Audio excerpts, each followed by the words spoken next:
ആഭാരവൃദ്ധം ജനങ്ങൾക്കും എൻ്റെ ഗുരുക്കന്മാർക്കും എൻ്റെ എളിയ നമസ്കാരം. ഞാനിപ്പോൾ പറയാൻ പോകുന്ന ശ്രീരാമ അവതാരത്തിൻ്റെ തുടർച്ചയാണ്. ഭാഗവതത്തിലുള്ളത് ആണ് പറയുന്നത്.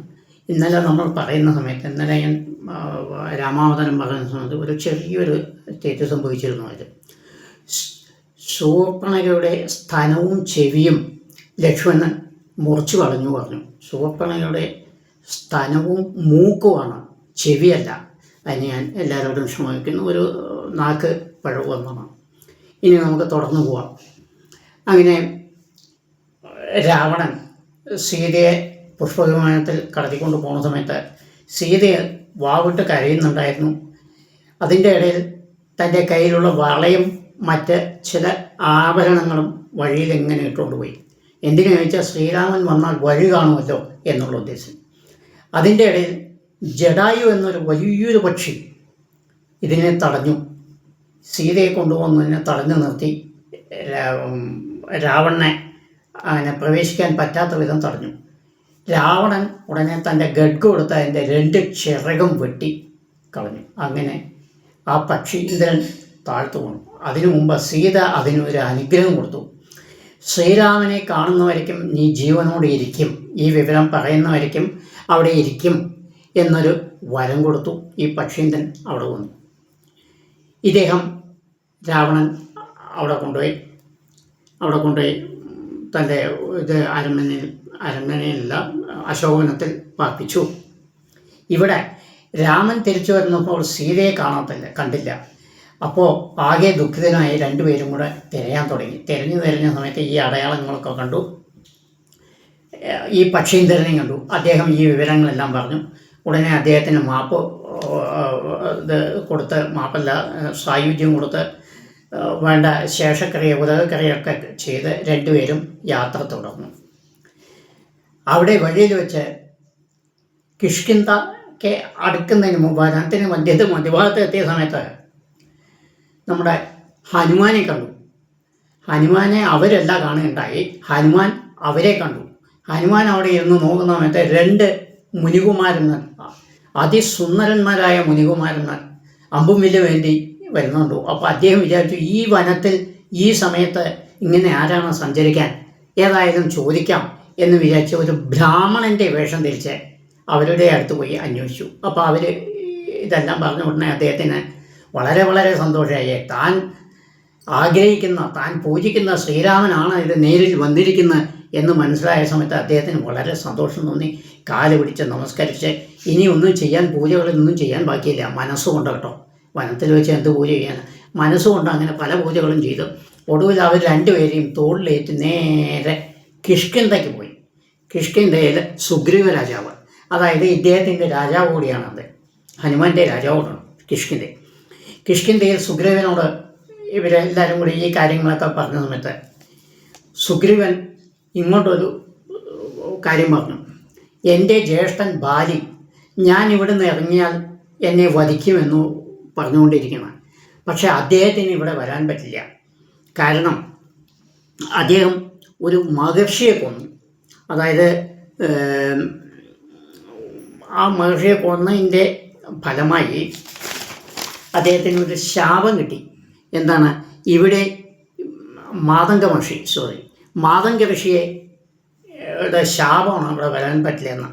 മാതംഗ ഋഷിയെ ശപിക്കാൻ കാരണം ബാലി ഒരിക്കൽ ദുന്ദുബി എന്ന ഒരു അസുരനുമായി യുദ്ധം ചെയ്ത് ദുന്ദുബിയെ കൊന്നു. മഹാഭാരതത്തിൽ പറഞ്ഞ ദുന്ദുബി അല്ല കേട്ടോ, അത് പ്രത്യേകം ശ്രദ്ധിക്കണം. ഈ ദുന്ദുബി എന്ന രാക്ഷസനെ കൊന്ന് ആ ശവം എടുത്ത് വലിച്ചെറിഞ്ഞു. ഈ ശവം വീണത് മാതംഗ മഹർഷിയുടെ ആശ്രമത്തിന് തൊട്ടായിരുന്നു, അതായത് കിഷ്കിന്ധയിലായിരുന്നു. പൊതുവെ കിഷ്കിന്ധ പറഞ്ഞ രാജ്യമാണല്ലോ, അവിടെയായിരുന്നു. അപ്പോൾ അദ്ദേഹം ഒരു ശാപം കൊടുത്തു. ഇനിമേൽ നീ ഇവിടെ ചവിട്ടുകയാണെങ്കിൽ നിൻ്റെ തല പൊട്ടിത്തെറിക്കും എന്നൊരു ശാപം ബാലിക്ക് ഇദ്ദേഹം നൽകി, മാതംഗമുനി. അതുകൊണ്ട് ബാലി ഇവിടെ വരില്ല. അപ്പോൾ ബാലിയെ പേടിച്ച് സുഗ്രീവൻ ഇവിടെ സുഖമായി കഴിയണം. അപ്പോൾ സുഗ്രീവൻ പറഞ്ഞു, എൻ്റെ ജ്യേഷ്ഠൻ ബാലിയെ കൊന്നു തരികയാണെങ്കിൽ ഞാൻ സീതാദേവിയെ കണ്ടുപിടിക്കാൻ നിങ്ങളെ സഹായിക്കാം എന്ന് പറഞ്ഞു. അങ്ങനെ അവർ രണ്ടുപേരും കൂടെ സന്ധ്യ സംഭാഷണമായി ഇവിടെ വന്നു. അദ്ദേഹം ബാലിയെ കാട്ടിക്കൊടുക്കാൻ പറഞ്ഞു. സുഗ്രീവൻ ബാലിയുടെ ഗുഹയിൽ ചെന്ന് ബാലിയെ യുദ്ധത്തിന് വിളിച്ചു. ബാലി വേഗം പോയി. ആദ്യത്തെ യുദ്ധത്തിൽ ബാലി പരാജയപ്പെട്ടു. സുഗ്രീവൻ പരാജയപ്പെട്ടു. ബാലി ഓഹത്തിലേക്ക് പോയി. അപ്പോൾ സുഗ്രീവൻ രാവണനോട് പറഞ്ഞു, ഇനി എന്നെ ചതിച്ചു, എനിക്ക് ബാലിയെ കൊല്ലാമെന്ന് വാക്ക് നിന്ന് ഇപ്പോൾ ബാലി എന്നെ കൊല്ലുന്ന അവസരമാണ് എന്ന് പറഞ്ഞു. അദ്ദേഹം പറഞ്ഞു, നിങ്ങൾ രണ്ടുപേരും ജ്യേഷ്ഠാഞ്ജന്മാരായതുകൊണ്ട് എനിക്ക് ആളെ തിരിച്ചറിഞ്ഞില്ല. അതുകൊണ്ട് ഒരു വനമാല കഴുത്തിലണിഞ്ഞാൽ നിന്നെ എനിക്ക് തിരിച്ചറിയാൻ കഴിയും എന്ന് പറഞ്ഞു. അങ്ങനെ വനമാല ഇട്ടു. സുഗ്രീവൻ വീണ്ടും ഗുഹയ്ക്ക് മുന്നിൽ പോയി ബാലിയെ വീണ്ടും ക്ഷണിച്ചു. ഇവിടെ ഒരു പ്രധാന കാര്യം നോക്കണം. ബാലി വീണ്ടും യുദ്ധത്തിന് മുമ്പ് ബാലിയുടെ ഭാര്യ താര. ഈ താര ആരാണ്? നമ്മൾ ആദ്യം പറഞ്ഞിട്ടുണ്ട്, പാലാഴി മർദ്ദനം കടയുമ്പോൾ പാലാഴിൽ നിന്നും വന്ന സ്ത്രീയാണ് താര. താരയെ ഭാര്യ എടുത്തു. താര പറഞ്ഞു, പോരുത്, നിങ്ങൾ പോരുത്, പല പ്രാവശ്യം നിങ്ങളുടെ അനുജനെ നിങ്ങൾ തോൽപ്പിച്ചതാണ്. അങ്ങനെ ഇത്രയും കാലം വരാത്ത അനുജൻ ഇപ്പോൾ വന്നു, ഒരു പ്രാവശ്യം തോറ്റു, രണ്ടാം പ്രാവശ്യം വിളിക്കുന്നു. അപ്പോൾ അതിൻ്റെ പിന്നിൽ എന്തോ ഉണ്ട്. അദ്ദേഹം നിങ്ങളെ വധിക്കും, അദ്ദേഹം ശക്തിമാനായി വന്നിരിക്കുകയാണ്, അല്ലെങ്കിൽ അദ്ദേഹത്തിൻ്റെ പിന്നാലെ എന്തോ ഉണ്ട്. ബാലി അത് വരവെച്ചില്ല. ചില സമയങ്ങളിൽ നമ്മൾ സ്ത്രീകളുടെ വാക്ക് കേൾക്കണം. എല്ലാ സമയത്തും കേൾക്കാൻ പാടില്ല കേട്ടോ. ചില സമയങ്ങളിൽ നമ്മൾ കേട്ടേ പറ്റൂ. ബാലി അത് കേട്ടില്ല, പോയി. അങ്ങനെ ബാലിയെ അദ്ദേഹം വധിച്ചു. അപ്പോൾ താര ശ്രീരാമനെ ശപിച്ചു. താര ശപിച്ചതായി നിങ്ങൾക്ക് അറിയുമായിരിക്കാം, അതെനിക്കറിയില്ല. പക്ഷെ താര ശ്രീരാമനെ ശപിച്ചു. എന്താണ്? സീതയെ നീ വീണ്ടെടുത്ത് കൂടെ ഇരുന്നാൽ കൂടെ അധികകാലം താമസിയാതെ വേർപെടേണ്ടി വരും. ഒന്ന്, അടുത്ത ജന്മത്തിൽ എൻ്റെ ഭർത്താവായ ഭാര്യയുടെ കയ്യാൽ നിങ്ങൾ മരിക്കും. അങ്ങനെ 2 ശാപം കൊടുത്തു. ശ്രീരാമൻ അങ്ങനെ തൊഴുതുകൊണ്ട് അങ്ങനെ തന്നെ പോയി. സുഗ്രീവന് എല്ലാവരും കൂടെ പോയി. അങ്ങനെ സീത അന്വേഷണം ആരംഭിച്ചു. അപ്പോൾ സമ്പാതി എന്ന പക്ഷിയെ കണ്ടുമുട്ടാനിടയായി. സമ്പാതി പറഞ്ഞാൽ വലിയൊരു പക്ഷിയാണ്. ആ പക്ഷിയുടെ ദൃഷ്ടിയിൽ സീത എവിടെയാണ് ഇരിക്കുന്നത് ലങ്കയിൽ എന്ന് മനസ്സിലായി. അതുകൂടെ പറഞ്ഞു കൊടുത്തു. അതിൻ്റെ ഫലമായി നമ്മുടെ ഹനുമാൻ, അപ്പോൾ അതിൻ്റെ ഇടയ്ക്ക് ഹനുമാനെ ഉപദേശിച്ച് ജാമ്പവാനാണ്. കാരണം ജാമ്പവാൻ അറിയാം ഹനുമാൻ്റെ ശക്തി. ഹനുമാൻ ഒരു വീക്ക്നെസ് ഉണ്ട്. സ്വന്തം ശക്തി മേലെ മേലെ മേലെ വരണമെങ്കിൽ അദ്ദേഹത്തെ പുകഴ്ത്തിക്കൊണ്ടിരിക്കണം. ജാമ്പവാൻ അതറിയാം. അപ്പോൾ ജാമ്പവാൻ പറഞ്ഞു, ഇനി അങ്ങനെയാണ്, നിന്നെ കൊണ്ട് ഈ ലോകത്ത് സാധിക്കാത്ത ഒന്നുമില്ല, അങ്ങനെ ഇങ്ങനെയാണ് പറഞ്ഞത്. അദ്ദേഹം താൻ അറിയാതെ വളർന്നുപോയി. ഉടനെ സമുദ്രം ചാടി ലങ്കയിൽ പോയി അവിടെ ഉള്ള ഇതെല്ലാം കണ്ട് വിഭീഷണൻ്റെ മന്ദിരം മാത്രം. വിഭീഷണൻ ആരാണ്? രാവണൻ്റെ അനുജൻ. അദ്ദേഹം ശ്രീരാമഭക്തനാണ്. അദ്ദേഹത്തിൻ്റെ ഗൃഹമൊഴികെ ബാക്കിയൊക്കെ തീവെച്ച് നശിപ്പിച്ചു. വിഭീഷണൻ്റെ ഒരു മകളുമുണ്ട്, ത്രിജട. ഈ ത്രിജടയായിരുന്നു ഇവർക്ക് ഇടയ്ക്കിടയ്ക്ക് കാവലും പോയിരുന്നു. ഈ ത്രിജടയും ഭയങ്കര വിഷ്ണുഭക്തിയായിരുന്നു. അതുകൂടെ പറയാപ്പോൾ ഈ ത്രിജട ശ്രീരാമനെ വിവാഹം കഴിക്കണമെന്ന് മനസ്സിൽ വിചാരിച്ചിരുന്നു. ശ്രീരാമൻ ഏകപത്നിയായതുകൊണ്ടും ത്രിജട അത് പറയാത്തത് കൊണ്ടും അത് നടന്നില്ല. അപ്പോൾ ആ ത്രിജടയാണ് അടുത്ത ജന്മത്തിൽ ജാമ്പവാൻ്റെ പുത്രിയായി ജാമ്പവതിയായി വരുന്നത്. അവിടെ ഇരിക്കട്ടെ.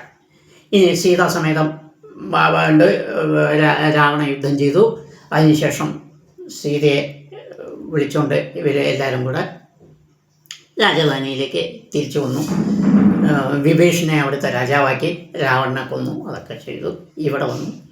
ഇവിടെ വന്ന സമയത്ത് വീണ്ടും പടാഭിഷങ്ങളൊക്കെ കഴിഞ്ഞ് കുറച്ച് സുഖമായിരിക്കുന്ന സമയത്ത് ഒരു വണ്ണൻ ധൂപി തൻ്റെ ഭാര്യയെ തല്ലുന്നത് കണ്ടു. ചാരന്മാരുടെ ഇതിൽ കേട്ടത് മനസ്സിലാക്കി അദ്ദേഹം എന്തു പറഞ്ഞു? ശ്രീരാമൻ്റെ കൂടെ 14 വർഷം വനത്തിൽ നീ ഇരുന്നു, രാവണൻ്റെ കൂടെ കുറച്ചു കാലം ഇരുന്നു, നിന്നെ ആ സീത അല്ല. അപ്പോൾ ആ സീത ശുദ്ധിയില്ലാത്തവളാണ്. അതുപോലെ ആവരുത് നീ എന്ന് പറഞ്ഞിട്ട് ഭാര്യയെ തല്ലിയത്. ഇത് ശ്രീരാമന് മനസ്സിലായ സമയത്ത് ഉടനെ അഗ്നിപരീക്ഷയ്ക്ക് ചെയ്ത് സീതയെ വനത്തിലേക്ക് അയക്കാൻ തീരുമാനിച്ചു. വനത്തിലേക്ക് അയക്കാൻ വേറെ ഒരു കാരണങ്ങൾ കൂടിയുണ്ട്. ഒരു ദിവസം ശ്രീരാമൻ ഇങ്ങനെ അരൺമനയൊക്കെ കാട്ടിക്കൊണ്ടിരിക്കുന്ന സമയത്ത് സീതാദേവിയോട് ചോദിച്ചു, നിനക്ക് ഏറ്റവും ഇഷ്ടപ്പെട്ട താമസ സ്ഥലം ഏതാണെന്ന് ചോദിച്ച സമയത്ത് സീത പറഞ്ഞു, വനത്തിൽ ഇരിക്കുന്ന കാലമായിരുന്നു എനിക്ക് ഏറ്റവും ഇഷ്ടപ്പെട്ട ആ കാലമാണ് എന്ന് പറഞ്ഞു. അപ്പോൾ അദ്ദേഹത്തിന് കരച്ചിൽ വന്നു. അപ്പോൾ ഒന്നും രണ്ട്, ഈ രണ്ട് കാരണങ്ങളുണ്ട് അദ്ദേഹം സീതയെ അവിടെ വനത്തിലേക്ക് പറഞ്ഞു. അവിടെ വെച്ച് വാത്മീകി മഹർഷി സീതയെ കണ്ടു. സീത അപ്പോൾ ഗർഭിണിയായിരുന്നു. അങ്ങനെ രണ്ട് കുട്ടികൾ, ലവ കുശ എന്ന രണ്ട് കുട്ടികൾ അവർക്ക് ജനിച്ചു. ആ രണ്ട് കുട്ടികളെ ഇദ്ദേഹം പഠിപ്പിച്ചു. ഒരു ദിവസം ഈ രണ്ട് കുട്ടികളും കൂടെ അയോധ്യയിൽ വന്നു. ശ്രീരാമൻ്റെ കഥ തന്നെ പാടിക്കൊടുത്തു. അതെല്ലാം വാത്മീകി പഠിപ്പിച്ചാണ്, അതെല്ലാം പാടിക്കൊടുത്തു. അതിനുശേഷം അദ്ദേഹം നദിയിൽ ചാടി സ്വർഗാരോഹണം ചെയ്തു. അനുജന്മാർ രാജ്യവും കൊടുത്തു. അങ്ങനെ സീത രാമായണം അവിടെ വെച്ച് നമ്മൾ ഇവിടെ അവസാനിപ്പിക്കുന്നു. രാമായണം മുഴുവനല്ല ഞാൻ പറഞ്ഞ, ഭാഗവതത്തിലെ കുറച്ച് രാമായണം ഇനി അവസാനിക്കുന്നു. ഇനിയാണ് നമ്മൾ ഏറ്റവും ശ്രേഷ്ഠമായ ഭാഗവതത്തിലെ ഭാഗത്തിലേക്ക് കടക്കാൻ പോകണം. ഏറ്റവും ശ്രേഷ്ഠം എന്താണ്? കൃഷ്ണാവതാരം. കൃഷ്ണാവതാരത്തിൽ നിന്നാണ് ഭാഗവതത്തിൻ്റെ എല്ലാ ഉത്ഭവവും അവസാനവും എല്ലാം. അവസാനവും ഇല്ലല്ലോ, അവസാനമൊന്നും നമുക്ക് ഒരിക്കലും പറയാനില്ല. ഭഗവാന്റെ അവസാനമുണ്ടോ? ഇല്ല.